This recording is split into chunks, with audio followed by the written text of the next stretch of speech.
Hello, my friends. It has been a while. It's been a minute. I have been off due to family situations and health and recuperating from wrist surgery and 2 laser eye surgeries. So I've been kind of in the thick of it. But I am back, and I would like to do a review for you of the Vision Board Oracle by Amy Zerner and Monty Farber.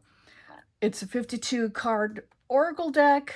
It has a lovely full color guidebook of Amy Zerner's wonderful fabric collage art, for which she is very well known. And it teaches us how to create our own vision boards using these cards. Now, this is published, this just came out. And I got it from Amazon today. This is published by mandalaearth.com, Mandala Books, I guess they're called. I'm not sure. It retails in the US for $34.99, Canada $46.99. Of course, on Amazon, it's a little bit cheaper. I don't remember how much I paid for it. I think it was $29 thereabouts. So you save like about $5. And as we open it, what you have here is the book. It comes hot glued, not hot glued, what do you call it? It's like rubber cement or something to the interior of the cover here, and you can very carefully peel it off. It comes out, and then there is a short envelope here that holds the back cover in place. So then the book slides out, which I really like because other decks published in this manner, they glue the entire back of the guidebook to the interior cover of the box. And then anytime you want to use the book for anything, you've got to deal with the box. And it's just, yeah, that's no fun. So I really like how they have this set up. Now, I have not even looked at this yet. I have not used it. I am just going to show you the aesthetics here. It is copyright 2025.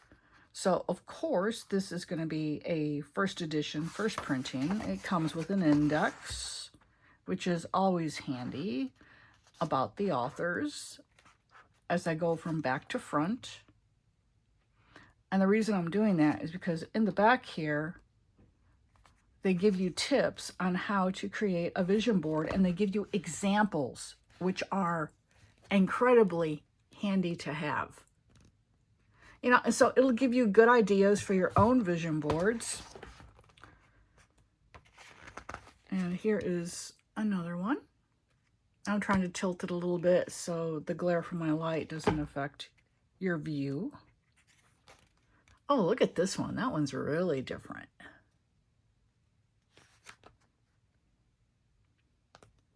So let's see. Those were the real life examples. Here is a close-up of Amy's fabric collage. Isn't that amazing? And she sews all this together. You know, it's just, oh, the amount of work that goes into one of her compositions is just incredible. So Amy Zerner and Monty Farber are the creators and authors behind many decks and books, and they're just an amazing team, and they created all of these wonderful intuitive tools for us. And I have, over the years, I have bought everything that they've put out. Some of it I've gifted to my daughter, so I didn't keep it all, but everything that I have from them I just love. Just love. Like their Enchanted Tarot. Oh my goodness. It's gorgeous. So, and here she goes through her method of creating her designs. Look at this. Preparing the design. Using fusible interfacing. Starting to sew. Special tips. Oh, she's giving us tips on how to do it ourselves. Oh my goodness. I don't sew. Kind of a long story behind that one, but I had a very emotionally abusive sewing teacher in the 7th grade in junior high, so I was like 13 years old. She made my life a living hell, and I was the only girl in the classroom she picked on. And it got to the point where my dad had to come to the school and literally have it out with her to her face. Because that was way back in the day when parents could do that and not get arrested and sent to prison. So look at this. Oh, it's so pretty. All right, now we're going to go to the front. Title page, of course. Oh, look at this. Look at the detail. Wow. And the contents are, you have your introduction, consulting the vision board oracle cards, using the vision board oracle cards. Then you have the 52 vision board oracle card meanings. There are 52 cards in this deck. Using the vision board oracle cards to craft a vision board. Then they have making your vision board, making a fabric collage vision board. Wow. Manifesting with your vision board, making a vision board soul portrait. I create soul portraits. They are symbolic in nature, a lot like what Amy's work is, but I do mine in watercolor, oil pastels, colored pencils, that sort of thing. Hosting a vision board gathering, real life examples, and then note from the authors and onward. But there they are. And they've been married a long time. I can't remember how long they've been married. I want to say it's at least 40 years. And I'm thinking it's more like 50. But here she is. She has to work on the floor because her pieces are so huge. And look at this one behind her. I mean, holy cow, larger than life. So she talks about her process, and then here it is, talking about, consulting the vision board oracle. And then I'll show you an example of a 3-card reading with it. So you can use these cards as an oracle deck. They're not strictly for helping you to create vision boards, okay? Now, here's the section with the card meanings. And now I'll pull out the actual cards and we will flip through them.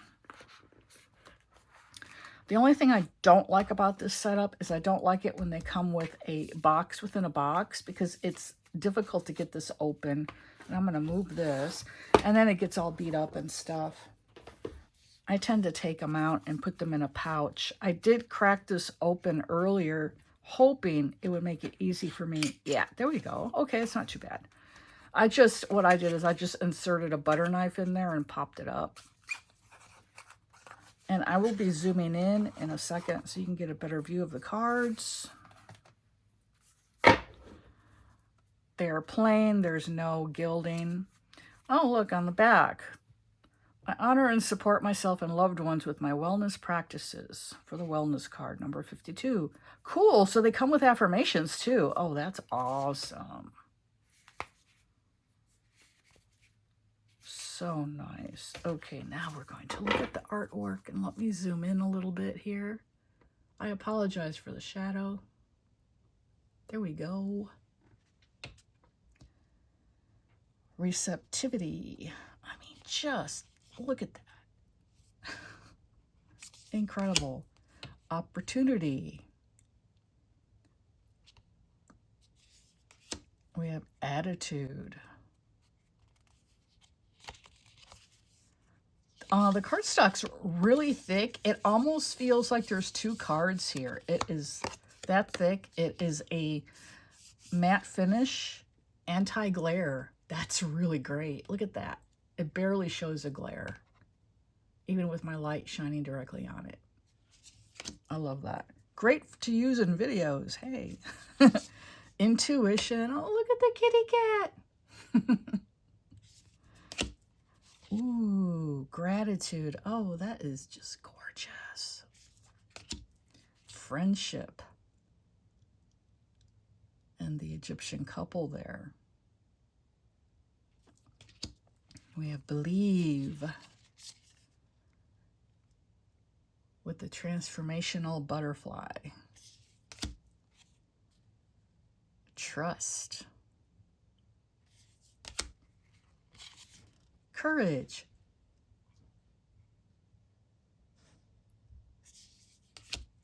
And we have grounding. These, I would have to look in the book and see what they say, but these all are looking like they are smaller details of her larger pieces. Don't quote me on that, but that's what they look like to me, that there's more to the composition than what we're seeing on the card, which is perfectly fine. I mean, her artwork is so highly detailed anyhow. You see all sorts of things in it, all sorts of little scenes. This is focus for card 11. Then we get practice. Worthiness. Ooh, what a gorgeous peacock. Respect. Generosity. The swallow is showing up again and again, as well as roses. Roses are a very important symbol to Amy. They are to me as well. My symbols are roses and rainbows and eyes. After the past 2 years, yeah, eyes are an important symbol to me now, let me tell you. Honesty. That's pretty. Ooh, patience. Relax. Empowerment. That's a really high energy card with all the red in it. Faith. Oh, I love the castle.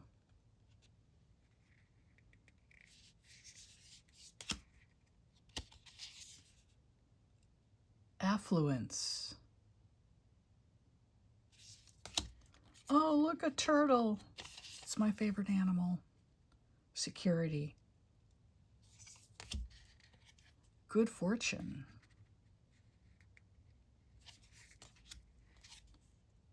And here we have communication. Oh, look at this one. Awareness. That's really pretty. Again with the swallows. Motivation. There's another cat. Flexibility. Now we have instincts with a well-dressed monkey. Ambition. These are really nice. And I love that the borders are purple. If you're going to put borders on a card, make them purple. I mean, come on.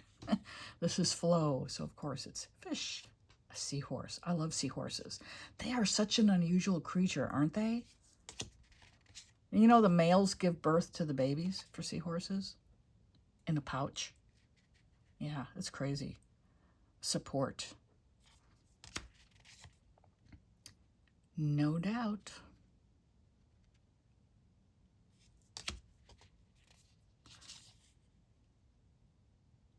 Universe. Very cool. I love the face on the moon. Very calm and serene. Non-attachment. As you can see from the cards, the butterfly is a very important symbol to Amy. It is to me as well. And butterflies were my mom's favorite animal. More Egyptian imagery. This is resilience with an elephant. Another butterfly. There's another butterfly. Bunnies. Kindness.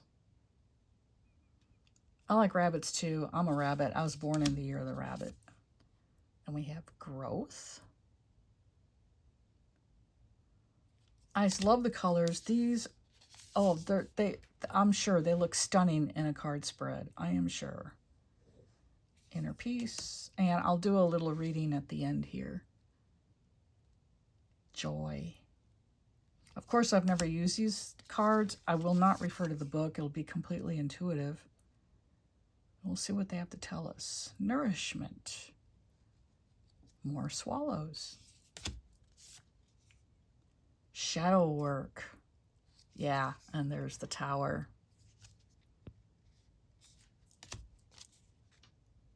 Self-love. abundance. Very much like the Empress of the Tarot. Very much. Here we have celebration. And the colors are just amazing. And all the imagery, it just works together. The artwork is so incredible. And then her husband, Monty Farber, he writes the text to their books. To their decks, I should say. So, you know, that's why I say together they make a really great creative team. Boundaries. Boundaries, that's my my word of the year for 2026. Boundaries. And then we have confidence. With the goat of probably Capricorn. It looks very much like the Capricorn goat. But again, don't quote me on that. We have forgiveness. That's an interesting card. Creativity. Absolutely stunning. Just love them. Wellness. That's card 52. All right, I'm going to take a drink because my throat is dry. Excuse me for 1 second. And I'm going to give these a shuffle. And I'll choose 3 cards at random. I'll interpret. Whoa, are they stiff? I will interpret their imagery. And we'll also look to see what the affirmations are on the back of the card. So if you'd like to get some scrap paper or a notebook or something, so you can write the affirmations down. Because once I randomize the cards, I'll be asking my angels and spirit guides to give us the affirmations that will help us the most at this time, especially since it's the start of a new year. And I don't know if you've been feeling this, but I sure have. You know, in the Chinese zodiac, their new year begins in mid-February with the new moon in mid-February. That is the Chinese Lunar New Year. And so this year, we're still in the year of the snake. And then on February the 17th, the year of the fire horse shall commence. Some say fire horse, some say just horse. And so every Chinese year has got the energy associated with that Chinese zodiac sign. So they're like the Western sun signs, but, of course, a different system. And what's interesting to me is, snakes, they shed their skin, right? And the snake itself is a very powerful symbol of transformation, personal growth, but mainly of shedding the old to make way for the new. And I don't know if you've been feeling this, but from about November onward, what are you doing, Magic? That's my dog. Back up, back up. You're shaking my whole desk here. Sit, baby, sit.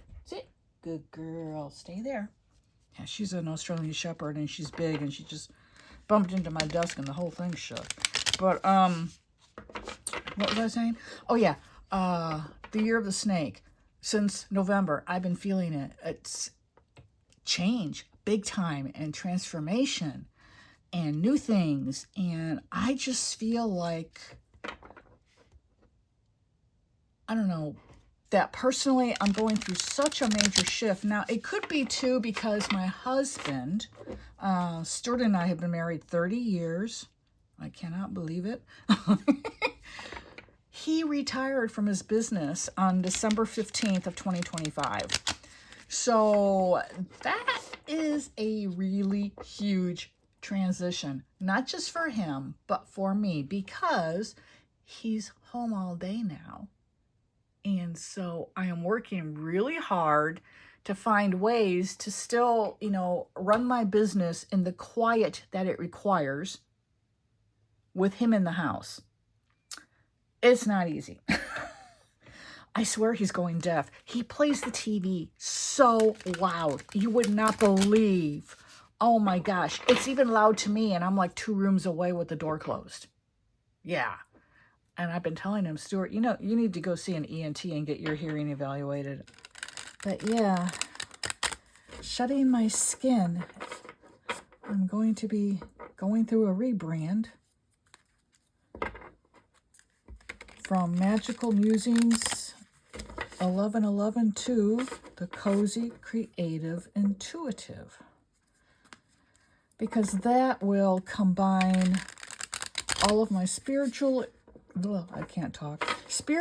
interests with my journaling and artistic interests, and I'll be able to share that with you guys, and hopefully we'll all end up having a lot of fun and learning something along the way. All right, so I'm going to go ahead and just cut this into thirds and draw 3 cards. Now, this is an oracle deck.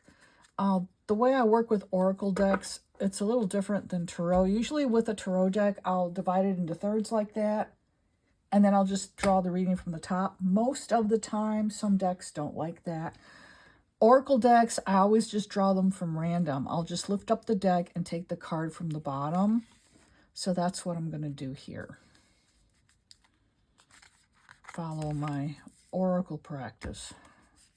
Oh, wow. Boundaries. That's my word of the year for 2026. Whoa.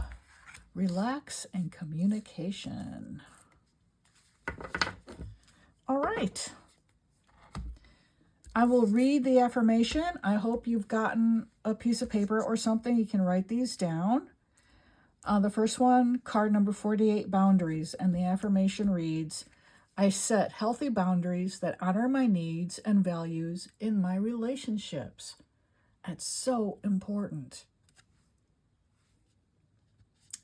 And I just got tired of certain people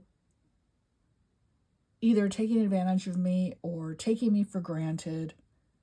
And so I was just like, no, I'm not playing that game anymore. And that's the boundary that I set. And some of them don't like it. And a couple of people totally wrote me off and were really mean about it. And I'm just like, hey, then I don't need you in my life. I wish you well. So long. Farewell. You know? So now we flip it over for the artwork. Wow, there's a lot going on this card. Okay, like I said, I'm going to tune in intuitively and interpret the card. This may not have anything to do with what the interpretation is in the deck, but interpreting cards is one of the most subjective things you can do. Okay, so we definitely have 3 levels to this card. As you can see, there's a line here and a line here. So upper, middle, lower. Now, the way I read that, because of my training in art history and my specialty in the ancient Maya civilization, they saw the world as consisting of 3 regions. The world in which we live, the underworld, and then the cosmos. So when I see this triple division here, I always think of that. That it always leaps to mind immediately. And so up in the cosmos area, this is where you've got your connection to your higher power, information from your angels, your spirit guides, ancestors, departed loved ones that you actually knew in life, and that sort of thing is up in here. Whereas the middle, that's all your mundane life. You know, your job, your career, your family, your home, material possessions, finances, health, everything that's going on right now in your life. The lower registry here is the underworld, the subconscious mind. This is the realm, of course, of the subconscious, as I just said. It's also the realm of dreams, and it's where you get your intuitive hunches, okay? So, what I would say about this card is that intuitively, I'm really focused on this fox here. Foxes are cunning. They're sly. That's our intuition, because a lot of us don't pay attention to it. And our intuition has to be really sly to give us those intuitive hunches that we all get, you know? It has to do it on the down low. So that's what I'm seeing about the fox here. There's a flying fish here. That's really strange. Let me take off my glasses. I wear bifocals and I need new glasses. I'm seeing better without them now than with them. Yeah, that's definitely a flying fish. It's facing left. To me, whenever symbols face to the left is the past, the center is the present, the right is the future. So this flying fish is looking off into the past. And what we have here is some sort of, maybe it's a shield, the design on a shield. That's how it first strikes me. These are fronds from a palm tree here, I'm pretty sure. So this makes me think of the Polynesian culture, of the Hawaiian Islands. And the fish is flying off in that direction. The Polynesians were a race, they still exist, but prior to European contact, they were a race of really fierce warriors. So that's the vibe I'm getting here. There's something in the past you've struggled with, you fought with it. This fish here looks at it once in a while, but it's really in the past, so it's time to kind of let it go. Just let it go. It's over and done with. It is no longer a concern except for the amount of energy you're lending to it by continuing to think about it. Just let it go. And then these trees on the right and this greenery on the right is just new growth coming in and new opportunities. Now, over here in the present, the first thing that strikes me are the giraffes, and they extend up into the cosmic realm. So here they're acting like guides. We see them in everyday life, not, in your neighborhood or something, but like if you were to go to a zoo, or if you, live in Africa, you would see them there out in the wild. It would be so awesome, wouldn't it? Oh my goodness. Anyway, giraffes to me, first of all, they're a really bizarre creature. Let's face it. I'm pretty sure they're related to the horse, evolutionarily speaking, but they've got these long spindly legs and these weird oblong bodies and super long necks. And they've got those two knobby things on the top of their head. Really weird, right? But, they've evolved this way so they can live on the savannah and eat the leaves off the tops of the trees.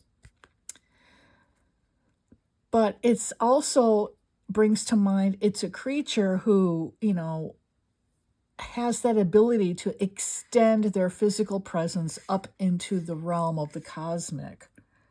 And so to me, what they're saying is that we have that ability through our intuition to extend our consciousness up into the cosmos if we so desire. Just as the giraffes, when they get hungry, they choose to eat the tops of trees.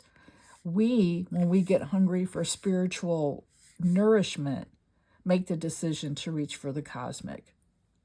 And again, getting the greenery on the right-hand side here, again, more bigger blessings coming in. The more you reach up for that intuitive divine connection, the more blessings will come. And over here, up in the realm of the cosmic, we get some low-lying hills, and they gradually evolve into mountains as we move further away. I do spirit guide portraits by commission, and it's symbolic. It's not the portrait of a person. It's a symbolic representation of your soul and of your spiritual evolution. And oftentimes mountains show up here. And the mountains represent our guides. Excuse me. I just had to cough. And so this is a really powerful, overarching master guide that each of us has. You have numerous guides, but you have one who's pretty much the head honcho. And that's what that mountain represents. So it's saying that this guide has got a message, and it probably is revolving around how you can better connect with your higher guidance. That's typically what the job of the main spirit guide is. he solidifies your connection with the divine. So he's there, and I am sensing big time male energy with this. Of course, spirits no longer have a gender once they're on the other side, but sometimes they will present to us with a gender to kind of help us to feel more comfortable about being in contact with them. And he's coming across as very protective male energy. And then I look at these. Those are pyramids. These are not. These have rounded sides. But these back here are pyramids, definitely. So that to me, ancient civilization, specifically the Egyptian. And of course, giraffes live in Africa. Egypt is in Africa. So you get that African connection here. Along with this shield here, which kind of makes me think of a Zulu nation shield, but also, like I said, the Polynesian culture. They also had similar designs on their shields. So it's ancient knowledge. And it's like a reminder that we can still learn from our ancient ancestors if we would just bother to look at the things that they created. And in the case of the Egyptians in particular, what they wrote. Because remember, they had their own hieroglyphic system of writing that we can interpret today. So that's what I'm getting from the first card number 48, boundaries. Now, number 19, relax. The affirmation here: I choose to relax and not to fill my mind with worry, as that creates stress. Man, is that true? But it's so hard to choose not to worry, I mean, come on. That's difficult, but you can do it. If you go to my blog, read the article on the big red X. I will try to link to it in the description below. It's a really awesome method that I use of canceling out negative or worrisome thoughts. And it really works. Works amazingly well. So that's one thing you can do. Now let's see about relax. Oh, isn't this gorgeous? We have a woman here, and she is seated in what looks like a garden, and there's a bird and a tree behind her. There's all this orange foliage behind the bird, so right away I think it's fall. And she does have some flowers in a basket here. But look, you can tell just by looking at the card that this are pieces of fabric, and Amy, glues them down and sews them together. You see, it's just incredible. Her art is just so amazing. And is she wearing a bird on her head?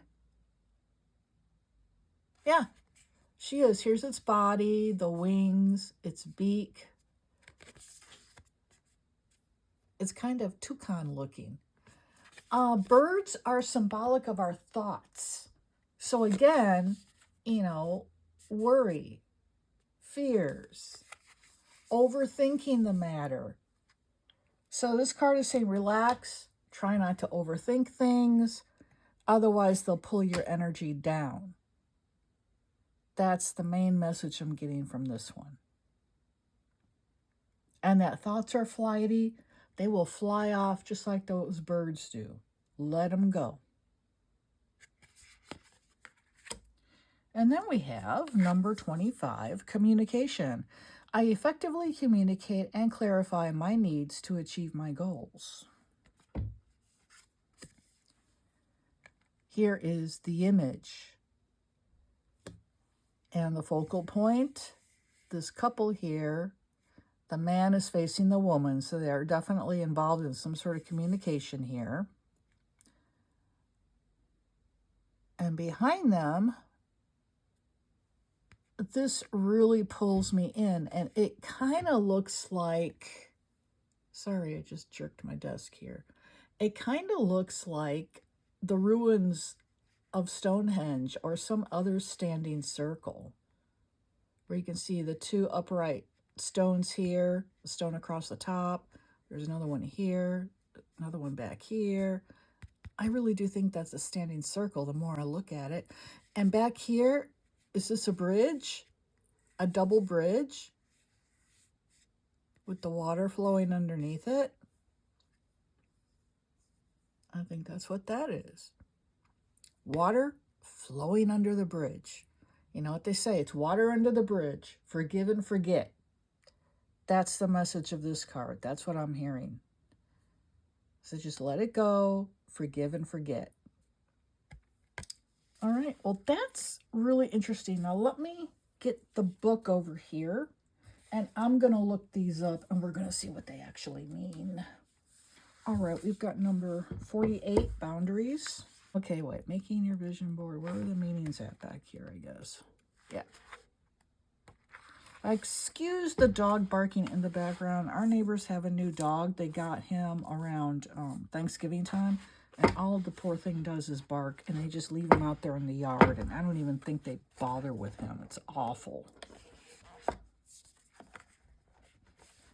Oh, look, the images, same size as on the cards.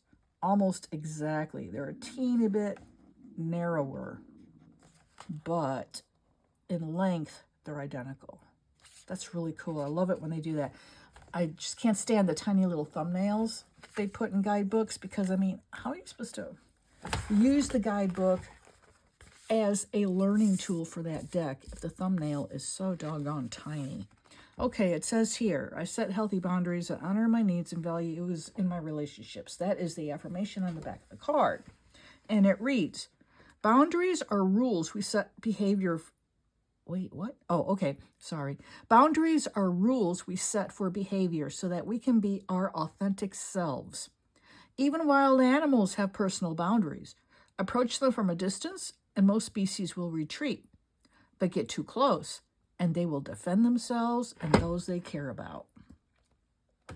Embrace the power of boundaries and honor your own needs and limits. Set clear and healthy boundaries in your relationships, work, and personal life. Communicate your wishes with kindness and assertiveness and be firm in upholding them. Recognize that these rules are essential for your well-being and self-care. They protect your energy, time, and emotional well-being. Trust that by setting and maintaining necessary boundaries, you create safe conditions and a respectful space for yourself and others. Embrace the power of protection and watch as it brings balance, harmony, and healthier relationships into your life. Remember that you have the right to prioritize your own needs and create a life that aligns with your values and desires. There you go. Pretty cool, huh? Now we're going to look at card 19, which is relax.